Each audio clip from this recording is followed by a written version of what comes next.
Your body has one main way of telling you the truth. It hurts. Touch a hot stove, pain screams. Step too close to a ledge, fear grabs your stomach. Get chased, adrenaline floods your veins like your ancestors are still sprinting from lions. But here's the evolutionary punchline nobody laughs at. The worst threats in your life don't arrive with pain, they arrive with comfort. A little extra sugar every day. A little less sleep, a little more scrolling. A little more agree to all. A little more carbon in the air. A little more plastic in the blood. A little more surveillance in the background. Nothing breaks, nothing snaps, nothing screams, so you assume you're fine. And that's the trap.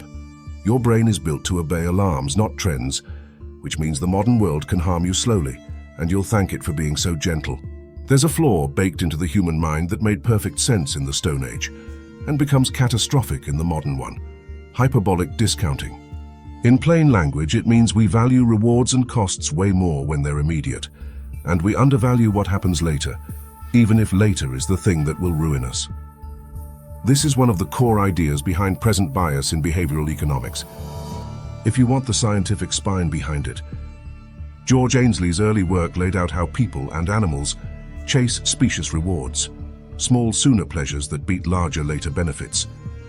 David Laibson formalized how this creates inconsistent preferences over time, how you can sincerely plan one thing and then betray yourself when now arrives. O'Donoghue and Rabin showed how present bias turns into procrastination and self-control collapse, especially when costs are immediate and benefits are delayed. Now here's the part that matters to your life. Hyperbolic discounting doesn't just make you eat the donut instead of saving for retirement. It makes you blind to slow disasters. Because slow disasters ask you to sacrifice comfort today for pain you can't quite feel yet. And your brain, being the primitive little survival machine it is, says, pain later isn't real, pleasure now is real. You've heard the metaphor. The frog jumps out of boiling water, but if you heat it slowly, it stays until it dies. Here's the uncomfortable truth. As biology, it's messy and often overstated. Many biologists argue that a healthy frog will try to escape gradual heating if it can. Thermoregulation is literally how ectotherms survive. So why do people keep using the metaphor? Because even if the frog story is imperfect, the human version is devastatingly accurate. Humans don't jump out of gradual change. We normalize it. We adjust our idea of normal like a thermostat slowly being recalibrated by someone who hates us. There's even research on this in the context of climate perception, showing that gradual trends can feel less urgent than binary concrete signals, like the lake froze versus the lake didn't freeze, even when the underlying data is the same. That's the boiling frog effect scientifically translated, not you don't notice. You do notice.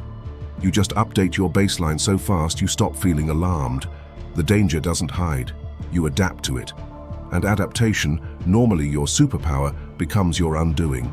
Rob Nixon coined a phrase for damage that kills quietly: slow violence, delayed destruction, dispersed across time and space, not viewed as violence at all. Look at what our culture treats as real danger. We react to crashes, shootings, scandals, collapses, heart attacks on camera. Because those are cinematic, they have an identifiable moment. But slow harm doesn't have a timestamp. It's not a headline, it's not a viral clip. It's the shape of your life changing millimeter by millimeter, until one day you wake up and realize you don't recognize your own body, your own attention span, or your own future. This is why climate change is so psychologically hard to hold in the mind. Not because people are stupid, because the threat is slow and the brain is immediate.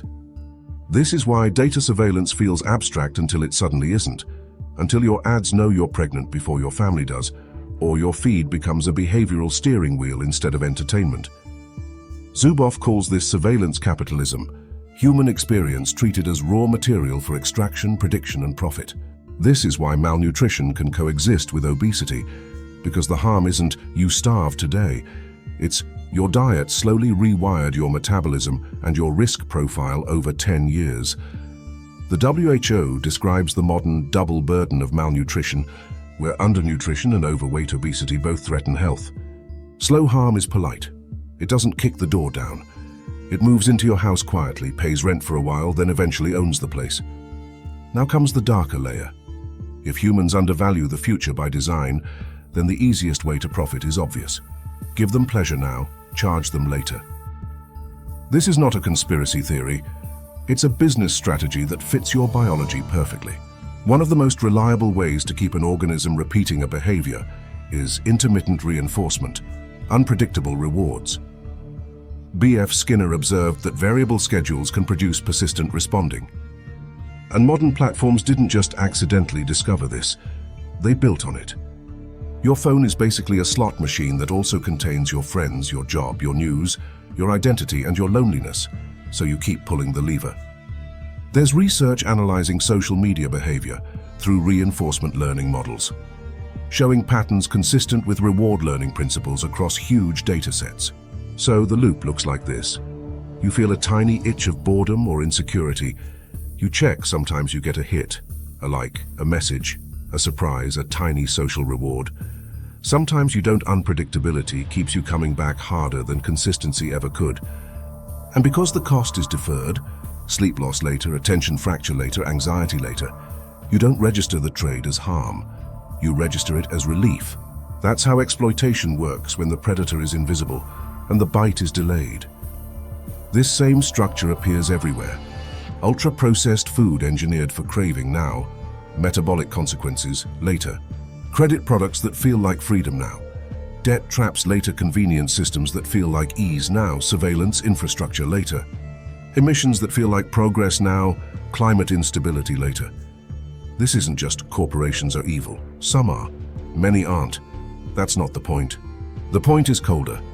Any system that rewards short-term gratification will outcompete systems that demand long-term restraint. Because it aligns with your wiring, and your wiring doesn't care about your ideals. Let's be honest for a second. Most of your ethics are pain-based. You feel bad when you hurt someone immediately. You feel urgency when you're punished immediately. You feel alive when consequences are instant. But deferred harm doesn't trigger your moral instincts the same way. If you eat like garbage today, your body doesn't call the police. If you surrender your data today, your freedom doesn't collapse on the spot. If you ignore climate today, tomorrow still shows up with coffee and errands and emails. So your brain learns a quiet lie. If the world isn't yelling, it must be okay. That's the evolutionary mismatch. We evolved for tigers, not trends, for screams, not spreadsheets. And in that mismatch, a whole modern economy flourishes. An economy of delayed consequences. An economy that profits most when you confuse "I don't feel pain" with "I'm not being harmed." No toxic positivity. No just be disciplined.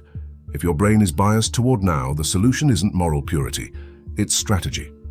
The research on climate perception is telling.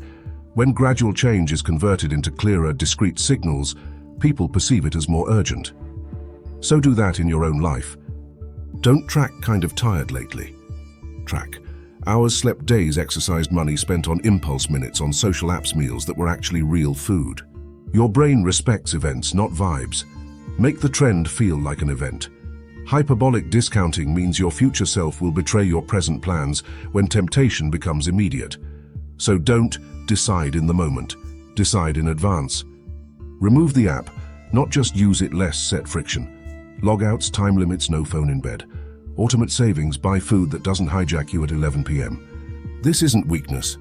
It's acknowledging that you are predictable in the worst way and using that predictability against the trap. This is the hardest shift. It's choosing to treat invisible harm as real harm, not because you're scared, but because you're awake. Climate, surveillance, diet, attention. These are slow disasters precisely because they don't hurt fast enough to demand respect. So you install a new rule in your mind. If the cost is delayed, it still counts. If the damage is gradual, it still counts. If it doesn't hurt yet, it still counts. That rule alone separates adults from consumers. So maybe the most dangerous thing about modern harm is this. It waits until you stop feeling pain. It waits until you adapt. It waits until "this is fine" becomes your personality. Which leads to the final question. Answer it like your life is actually connected to your choices. Does responsibility begin the moment you stop feeling pain?